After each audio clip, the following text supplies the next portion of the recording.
L'anxiété vous serre la poitrine quand vous êtes seul le soir. Certains prétendent que les champignons hallucinogènes pourraient être une issue.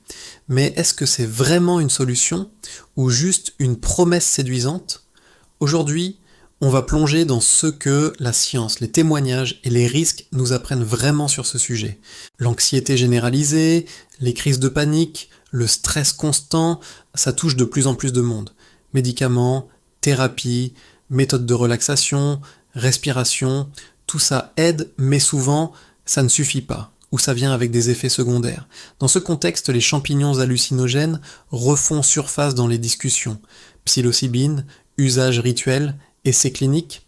Mais le débat était compliqué. Légalité, sécurité, efficacité, cadre médical ou pas. Notre objectif ici, séparer le mythe de ce qui semble réellement fonctionner. Des études de plus en plus sérieuses s'intéressent à la psilocybine, l'un des principes actifs des champignons hallucinogènes pour traiter l'anxiété. Par exemple, des patients en fin de vie qui souffraient d'angoisse profonde ont vu une réduction notable de leur anxiété après quelques séances encadrées. D'autres recherches montrent qu'après une dose contrôlée, sous supervision, des effets positifs persistent pendant des semaines, voire des mois, sentiment d'apaisement, moins de rumination. Mais attention, les protocoles sont stricts. Dose mesurée, environnement sécurisant, soutien psychologique. Ce n'est pas juste consommer, voir ce que ça donne. Prenons deux histoires vraies. La première, Marie, troublée par l'anxiété depuis des années, qui a participé à un essai clinique. Après une séance de psilocybine, elle décrit une sensation de détachement des pensées qui torture, un calme intérieur qu'elle pensait perdu. La deuxième, Paul, même dose, mais dans un cadre moins encadré. Sa séance a dégénéré en crise, peur, hallucination oppressante. Aucune préparation, ni soutien. Résultat, retour intense de l'angoisse après l'expérience, pendant plusieurs jours. Ces deux récits montrent que le contexte change tout. Encadrement, préparation, suivi. Oui, il y a des résultats prometteurs. Mais ce n'est pas sans risque.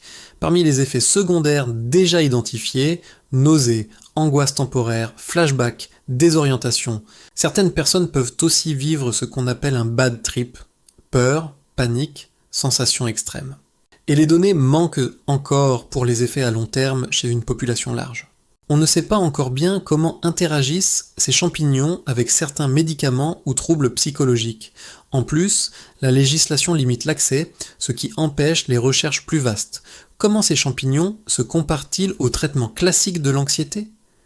Médicaments anxiolytiques, antidépresseurs, thérapie cognitivo-comportementale. Ils ont tous des preuves solides, mais aussi des inconvénients. Effets secondaires, coûts, durée, efficacité variable. Les champignons hallucinogènes pourraient offrir une alternative ou un complément, moins de fréquence de prise, moins de dépendance supposée, potentiellement une durée d'effet plus longue après une ou quelques séances. Mais encore une fois, selon les études, ce n'est pas universel. Ils ne remplacent pas toujours les traitements classiques, surtout pour les cas sévères ou chroniques.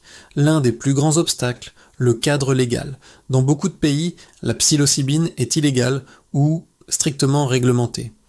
Cela limite les essais, la disponibilité thérapeutique, le suivi, éthique, consentement éclairé, préparation psychologique, accompagnement après l'expérience, ce sont des éléments essentiels. Il faut aussi s'interroger sur l'usage récréatif non supervisé, qui peut être dangereux, et sur l'appropriation culturelle quand ces champignons sont utilisés hors de leur contexte rituel originel. Alors, que nous réserve l'avenir ? Plusieurs essais cliniques sont en cours, visant à mesurer l'effet à long terme, comparer différentes doses, et voir comment la psilocybine peut s'intégrer dans les protocoles de thérapie psychologique. On explore aussi d'autres substances hallucinogènes ou psychédéliques avec des effets plus doux ou des microdoses pour minimiser les risques. Certains soignants pensent qu'on est à l'aube d'une révolution thérapeutique. Si, et seulement si, c'est fait avec sérieux, réglementation, transparence. Donc, champignons hallucinogènes, pas une panacée, mais pas non plus un mythe complet.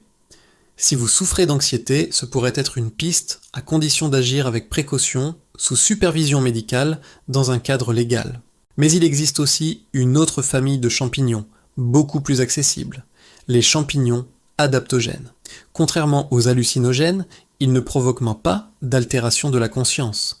Le reishi, le lion's mane ou le cordyceps agissent en douceur, aident à réduire le stress, à améliorer le sommeil et la concentration. Ils sont légaux, disponibles en complément alimentaire et peuvent s'intégrer à une routine quotidienne sans risque de dérive. En résumé, si les champignons hallucinogènes représentent peut-être le futur de certaines thérapies, les champignons adaptogènes offrent déjà, aujourd'hui, une voie naturelle, simple et sécurisée pour apaiser l'anxiété et renforcer l'équilibre intérieur.